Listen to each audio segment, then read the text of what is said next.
The Stages of Change model was a study that was done by two scientists named DiClemente and Prochaska.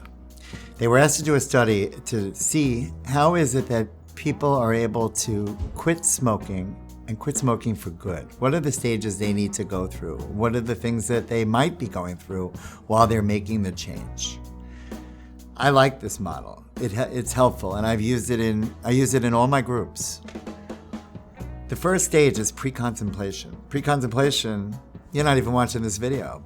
Pre-contemplation is the stage you're in when people are saying, do you ever think about quitting smoking? And you go, get lost, get out of here. That's pre-contemplation. You don't even see it as being something that needs to be changed. You're fine with it. Contemplation, which is where you might be right now, is where you're thinking about it as being something that needs to be changed. Your smoking addiction I'm talking about. In my groups, I bring you from contemplation into a place called preparation determination, which is where you actually prepare to quit smoking. You pick a quit date, you decide what you're going to use, NRT-wise, or a medication to help support your quit.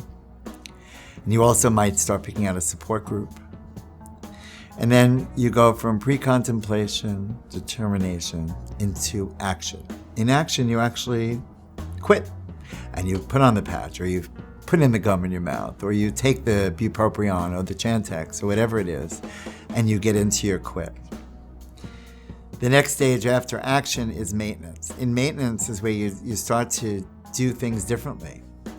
Going to different stores. Not picking up the phone when you know it's somebody calling that you don't want to talk to, that makes you want to smoke. Maybe you'll start going for some therapy. Maybe you start going for walks. Maybe you join a gym. You start eating differently. You start eating healthier. You start caring about yourself more. You start getting more sleep. That's all in maintenance. Maintenance goes on for a long time until you come to a comfortable place, in my opinion. The next stage on the wheel is called relapse. Doesn't have to happen.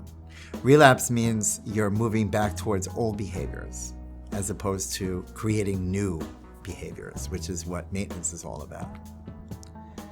Those are the stages of change. Most people will try to quit smoking over and over again without putting themselves through the stages of change. They find it very difficult because they decide to just quit smoking without preparing, without taking any of the actions that are necessary in order to make this major life change. So I think it's a great model. Since that model was written, it's been used for many, many, many things, and you too can use it for any change you want to make in your life.